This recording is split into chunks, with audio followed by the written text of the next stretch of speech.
Sir, ಒಂದು important question ಏನಪ್ಪಾ ಅಂತಂದ್ರ, ವಿದ್ಯಾರ್ಥಿಗಳ ತಲೆಯಲ್ಲಿ ತುಂಬಾ ಓಡಾಡ್ತಿರ್ತದೆ ಈ ಪ್ರಶ್ನೆ. ತುಂಬಾ ಕಾಡುವಂತದ್ದೇನಪ್ಪಾ ಅಂತಂದ್ರ, ಓದಿದ್ದನ್ನ ನೆನಪಿನಲ್ಲಿ ಇಟ್ಟುಕೊಳ್ಳುವಂಥದ್ದು ಹೆಂಗೆ?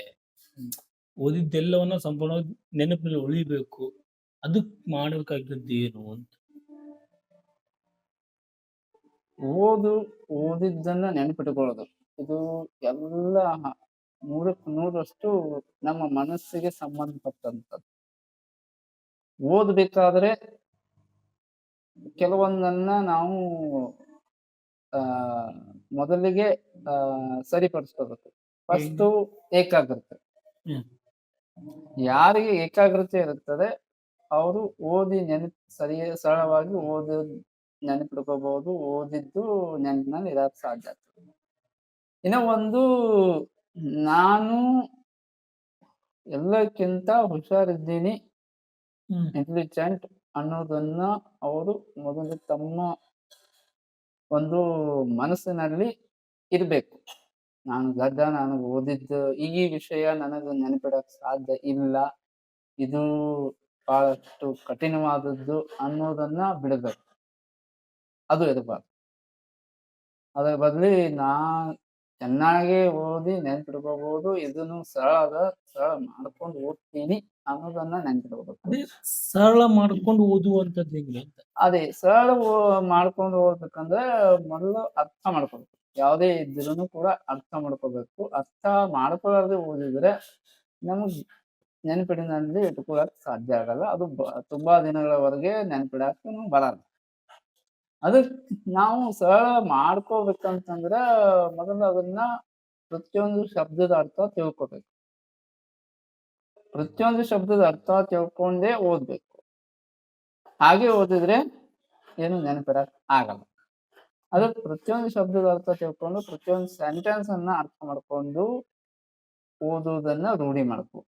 ದಿನನಿತ್ಯ ಓದ್ಬೇಕು.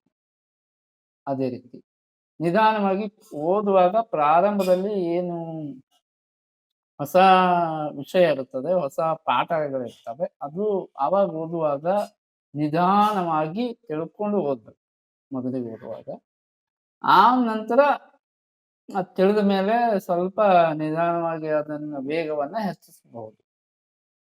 ಈಗ ಅರ್ಥ ಆಗದೇ ಇರುವ ಒಂದು ಶಬ್ದಗಳನ್ನ ಅದರ ಅರ್ಥ ತಿಳ್ಕೊಳಕ್ ಪ್ರಯತ್ನ ಪಡಬೇಕು. ಅರ್ಥ ಆಗುವುದೇ ಇಲ್ಲ, ಅದರ ಅರ್ಥನೇ ಇಲ್ಲ ಅಂತ ಅಂದಾಗ, ಸಿಗದೇ ಇದ್ದಾಗ ಅದನ್ನ ಒಂದು ಕಡೆ ಅದನ್ನ ಮೊದಲು ಉಚ್ಚಾರ ಮಾಡೋದನ್ನ ರೂಢಿ ಮಾಡ್ಕೊಬೇಕು.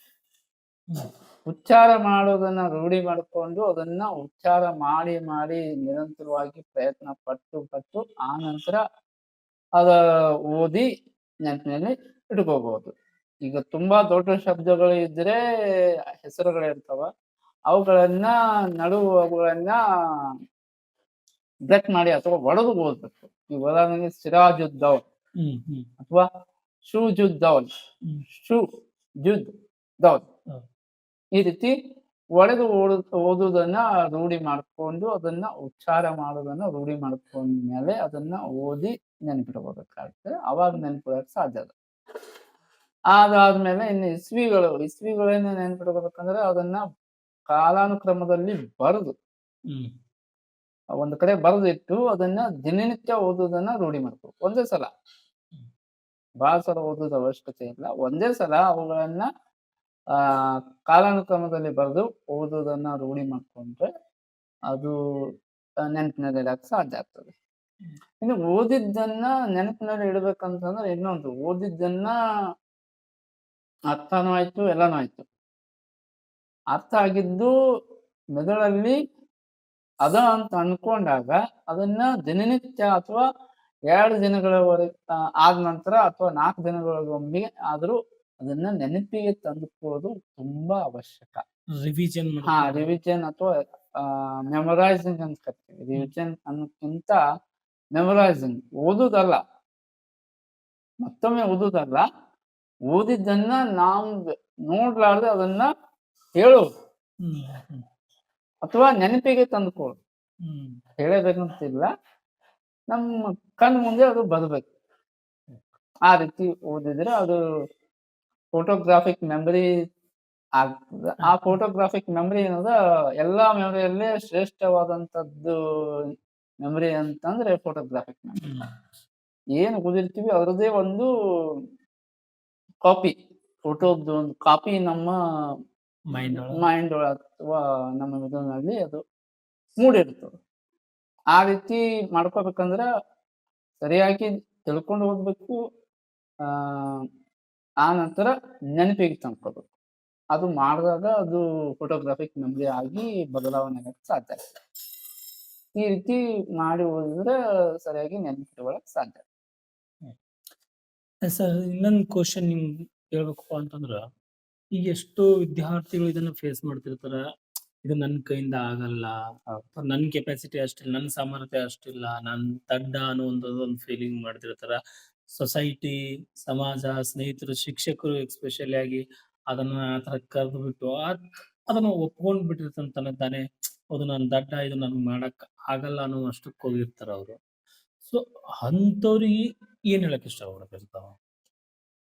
ಭೂಮಿಗೆ ಬಂದಂತಹ ಯಾವುದೇ ಜೀವಿ ಇರ್ಬೋದು, ಪ್ರತಿಯೊಂದು ಜೀವಿ ಕೂಡ ದೇವರು ಆ ಜೀವಿಗೆ ಒಂದು ವಿಶೇಷವಾದಂತಹ ಸಾಮರ್ಥ್ಯವನ್ನ ಕೊಟ್ಟಿರ್ತಾನೆ. ಆ ಸಾಮರ್ಥ್ಯದ ಅರಿವು ನಮಗಿರಲ್ಲ ಅಷ್ಟೇ. ಯಾರಿಗೆ ಆ ಸಾಮರ್ಥ್ಯದ ಅರಿವು ಇರಲ್ಲಲ್ಲ, ಅವರು ಮಾತ್ರ ಈ ರೀತಿ ಇರ್ತಕ್ಕಂಥದ್ದನ್ನ ನಮ್ಗಾಗಲ್ಲ ಅಂತ ಹೇಳ್ಕೊತ ಹೋಗ್ತಾರೆ. ಅದು ಅವರು ಪ್ರಯತ್ನನೇ ಮಾಡ್ಯಾರ. ಹ್ಮ್ ತಮ್ಮ ಸಾಮರ್ಥ್ಯದ ಪರಿಚಯ ಅವ್ರಿಗೆ ಇರಲ್ಲ ಅಂತಂದ್ರ ಅರ್ಥ ಏನಂದ್ರ ಅವರು ಆ ಪ್ರಯತ್ನ ಮಾಡಿಲ್ಲ. ಪ್ರಯತ್ನ ಮಾಡಿದ್ರು ಆ ಪ್ರಯತ್ನ ಸರಿಯಾದ ದಿಕ್ಕಿನಲ್ಲಿ ಮಾಡಿಲ್ಲ ಅಂತ. ಯಾವ ರೀತಿ ಓದ್ಬೇಕು ಆ ರೀತಿ ಓದಿಲ್ಲ, ಅದಕ್ಕೆ ನೆನಪು ಉಳಿದಿಲ್ಲ. ಅಥವಾ ಒಂದ್ಸಲ ಓದಿ ಹಾಗೆ ಬಿಟ್ಟಿರ್ಬೋದು, ಹ್ಮ್ ನೆನಪಿಗೆ ತಂದ್ಕೊಂಡಿರಕ್ಕಿಲ್ಲ. ಹ್ಮ್ ಹೀಗೆ ಬಹಳಷ್ಟು ತಪ್ಪುಗಳನ್ನ ಮಾಡಿದ್ರಿಂದ ಅದು ನೆನಪಿಗೆ ಇಟ್ಕೊಳಕ ಆಗಕ್ಕಿಲ್ಲ ಅವ್ರಿಗೆ. ಅದಕ್ಕೆ ಸರಿಯಾದ ದಿಕ್ಕಿನಲ್ಲಿ ಪ್ರಯತ್ನ ಮಾಡ್ಬೇಕು. ನಾವು ಮೊದಲಿಗೆ ನಾವು ನಮ್ಮ ಸಾಮರ್ಥ್ಯದಲ್ಲಿ ಯಾವುದೇ ಕೊರತೆ ಇಲ್ಲ ಅನ್ನೋದನ್ನ ತಿಳ್ಕೋಬೇಕಾದದ್ದು ಅವಶ್ಯಕ. ಅದು ಇಲ್ಲ ಅಂತಂದ್ರ ನಾವು ಸರಿಯಾದ ದಿಕ್ಕಿನಲ್ಲಿ ಸರಿಯಾಗಿ ಪ್ರಯತ್ನ ಮಾಡಕ್ ಸಾಧ್ಯನೇ ಇಲ್ಲ. ಯಾಕಂದ್ರೆ ನಮ್ಮಲ್ಲಿ ಯಾವ ಸಾಮರ್ಥ್ಯನೇ ಇಲ್ಲ ಅಂತ ಅನ್ಕೊಂಡ್ರೆ ನಮ್ಗ ಆ ಸಾಮರ್ಥ್ಯವನ್ನ ಹೊರಗೆ ಹಾಕಕ್ಕೆ ಬರಲ್ಲ. ಯಾಕೆ ಅದು ನಮ್ಮಲ್ಲಿ ಇಲ್ಲ ಅಂತ ನಾವು ಅನ್ಕೊಂಡಿರ್ತೀವಿ. ನೀವೇನ್ ಅನ್ಕೊಂತೀರಿ ಅದು ಇಂಪಾರ್ಟೆಂಟ್. ನೀವೇನ್ ಅನ್ಕೊಂಡಿರ್ತೀರಿ ಆ ರೀತಿ ಇರ್ತೀರಿ. ಬೇರೆಯವರು ಅನ್ಕೊಂಡ ರೀತಿ ಒಳಗೆ ನೀವ್ ಆಗಲ್ಲ. ನೀವೇನ್ ಅನ್ಕೊಂಡಿರ್ತೀರಿ ಅದು ಆಗ್ತೀರಿ. ಹ್ಮ್ ಅದನ್ನ ಅರ್ಥ ಮಾಡಿಸೋದು ಬಹಳಷ್ಟು ಅವಶ್ಯಕ. ಅದನ್ನ ಅರ್ಥ ಮಾಡಿಸ್ಬೇಕಂದ್ರೆ ಅದೇ ಅವರು ಸರಿಯಾದ ದಿಕ್ಕಿನಲ್ಲಿ ಪ್ರಯತ್ನ ಮಾಡ್ರಿ, ಹಿಂಗಿಂಗದ ನಿಮ್ಮಲ್ಲಿ ಆ ಸಾಮರ್ಥ್ಯ ಅದ, ದಡ್ಡ ಅಲ್ಲ ಅನ್ನೋದನ್ನ ಅವ್ರಿಗೆ ಮನವರಿಕೆ ಮಾಡಿಸ್ಬೇಕು. ಅದಕ್ಕೆ ಅವ್ರಿಗೆ ಏನ್ ಮಾಡ್ಬೇಕು ಏನ್ ಮಾಡಬಾರ್ದು ಅನ್ನೋದನ್ನ ಅವ್ರಿಗೆ ತಿಳಿಸಿ ಹೇಳ್ಬೇಕಾಗ್ತದೆ. ಹೌದು. ಹೇಳಿ ಅವ್ರಿಗೆ ಆ ರೀತಿ ಮಾಡ್ಸಕ್ ಹತ್ತಿದ್ರೆ ಅವ್ರಿಗೆ ಆಮೇಲೆ ಸರಿಯಾದದನ್ನ ಮಾಡಿದ್ರೆ, ಪ್ರಯತ್ನ ಮಾಡಿದ್ರೆ ಓದಿ ನೆನ್ಪಿಟ್ಕೊಳಕ್ ಸಾಧ್ಯ ಆಗ್ತದ. ಅವ್ರಿಗೆ ಒಂದೆರಡು ಸಲ ಅದು ಅನುಭವ ಆಯ್ತಂದ್ರ ಹ್ಮ್ ಅವ್ರು ಮುಂದೆ ಆ ರೀತಿ ಪ್ರಯತ್ನ ಮಾಡಕ್ ಹೋಗ್ತಾರೆ ತಾನೇ. ಯಾಕಂತಂದ್ರೆ ಆ ಸಾಮರ್ಥ್ಯದ ಅರಿವು ಅವ್ರಿಗೆ ಆಗ್ತದೆ. ಆ ಅರಿವು ಮಾಡಿಸ್ಕೊಡೋದು ಸ್ವಲ್ಪ ಅವಶ್ಯಕ. ಹ್ಮ್